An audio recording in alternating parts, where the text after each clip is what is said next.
Yeah, baby. You wanna know why they call me the Boy Wonder?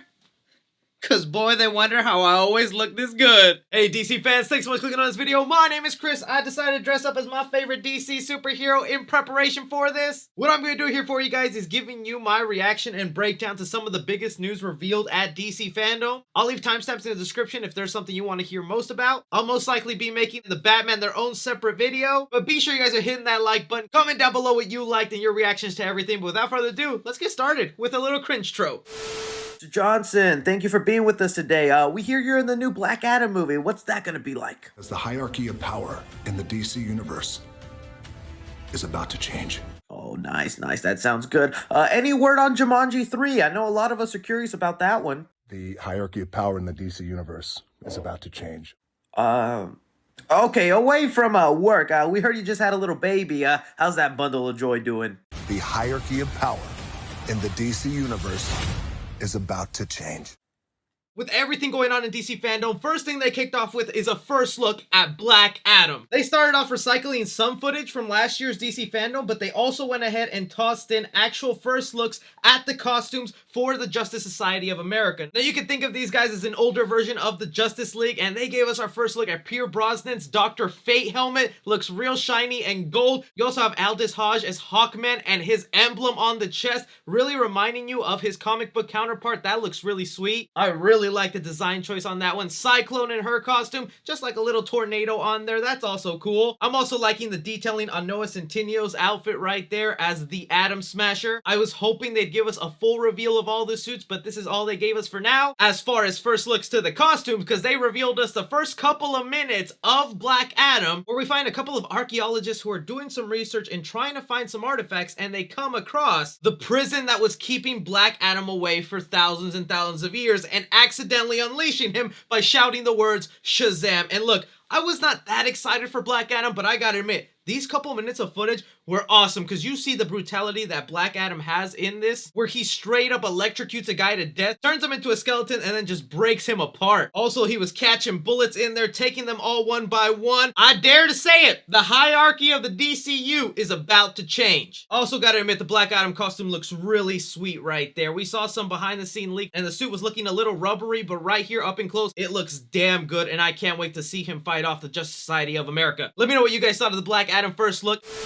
They just went ahead and showed us a behind-the-scene first look for Aquaman 2 titled Aquaman The Lost Kingdom. But here with this first look at Aquaman The Lost Kingdom, they gave us some concept art to this world that we're going to be seeing in Aquaman here, and I gotta admit, it looks amazing. Some really crazy, wacky creatures that Aquaman is going to be facing off. Other details that were revealed here is that it will have an environmental social commentary attached to it, which yeah, I can understand them doing that and the importance of having that. But some of the other things they revealed is they showed us Ocean Master, aka Orm, coming back, and it looks like he might be teaming up with his brother, because there's certain scenes in here where it looks like they're running together on a mission. He also has this newish black suit. I think it'll be the similar stealth suit that Aquaman is wearing in this behind the scene look that we already got pictures of before. He looks fantastic, but really the thing that blew me away, Black Manta gets a super comic accurate new costume, and the man looks absolutely fantastic. I really like this new look for Black Manta's character. This is what I'm loving that James Wan is doing with the Aquaman character. He's really going full out crazy with color and style and getting all these comic accurate costumes placed onto the screen. We also did get a look of Mera, whether you want to see that or not. But the movie looks like a lot of fun. Gonna be just as huge as the last, if not bigger. But I'm gonna need your guys' opinions down below. What did you think of some of the looks at Aquaman 2 and some of the concept art of this wacky world? Do you like the new suits that we're seeing on different characters? Your thoughts on the Black Manta suit? Really curious about that.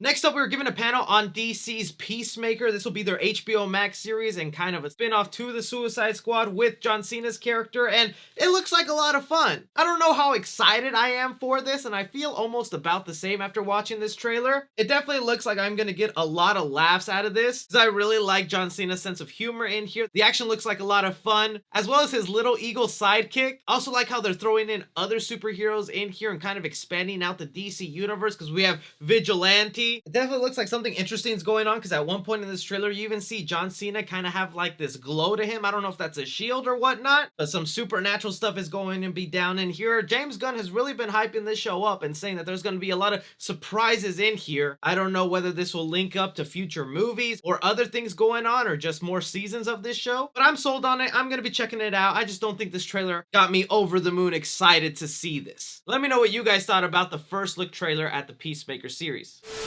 The next thing that they showed us at DC Fandome that I was excited to look at is our first look at DC Superpets, based off the comic book, where each member of the Justice League does have a little super pet that goes and saves the world. Most notably, one is Crypto the Super Dog, Superman's dog, that'll be voiced by Dwayne Johnson. And then we have Ace being voiced by Kevin Hart, that usually ends up being Batman's dog. But I don't know, I don't like the design choice for Ace the Bat Hound. I don't know why, I always saw him as a Doberman. But whatever, he's got the Batman pointy ears, so that'll come in handy. But I don't know how much I'm loving the humor in this. It doesn't look that funny to me, and Warner Brothers has not been doing a great job with their animated movies lately. So just this gag of the dog peeing and then them looking awkwardly, which is also supposed to be Flash's turtle, Green Lantern's squirrel, and Wonder Woman's pig. So not 100% sold on it, but maybe they can prove me wrong. But after what they did with Scoob, I don't know, Warner Brothers. You gotta really step it up here. What did you guys think of the first look at DC Superpets?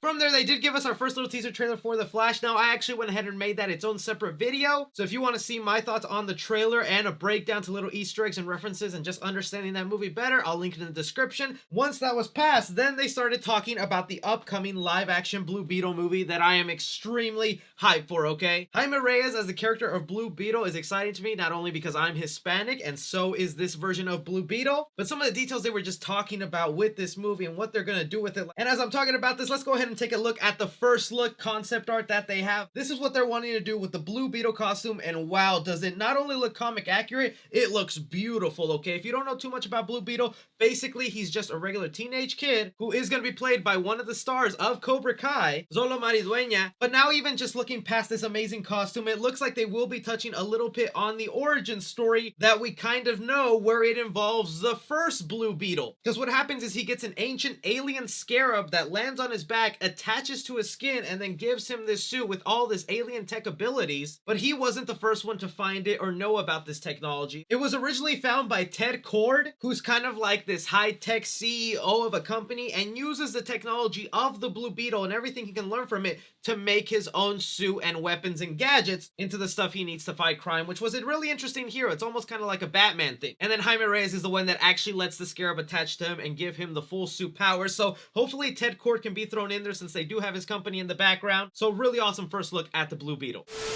From there, the other big thing that I thought was awesome here is they started talking about the upcoming live-action Batgirl movie. Now, they didn't have a lot to show us. They did give us this concept art, which does look pretty cool. Can't wait to see what happens in that movie. Now, there's rumors this could be the Batgirl of Zack Snyder's universe, since they might get Gordon, who was played by J.K. Simmons, but still no word exactly if that'll be the case or who her Batman will be. The directors have recently been quoted by saying that her Batman will be the Batman, and no, not Robert Pattinson the Batman, but just who they think is the Batman, the biggest GOAT of all time. So take your guesses there. The other big thing that they revealed is that this Batgirl will not be having the same type of mask that I have, but instead that she will get a full cowl on her head, and they will be dyeing her hair red like Barbara Gordon in the comics. So they are trying to be faithful of it, and really just hearing these directors talk about it, they seem so excited and hyped about it. So I feel like it is going to be a really cool movie. Let me know what you guys think of some of these details with the Batgirl film.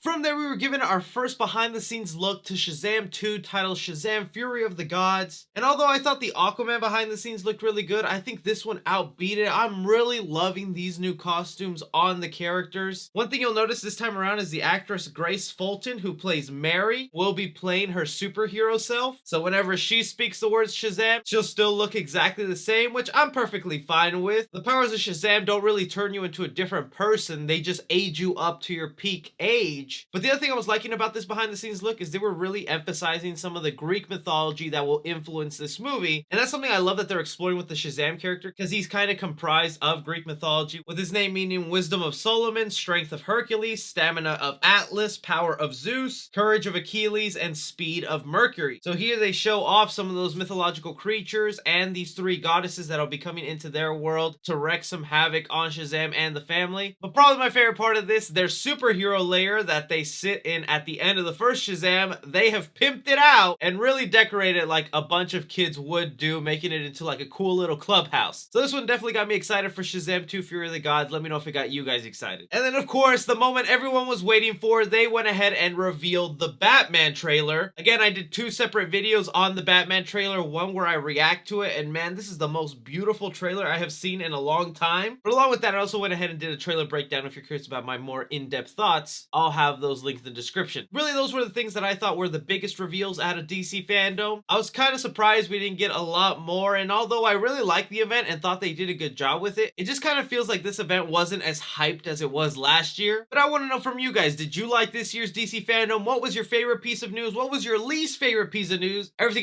be sure to leave your thoughts down below. Don't forget to like, subscribe, follow me on Twitter at 3C Films or on TikTok at 3C Films.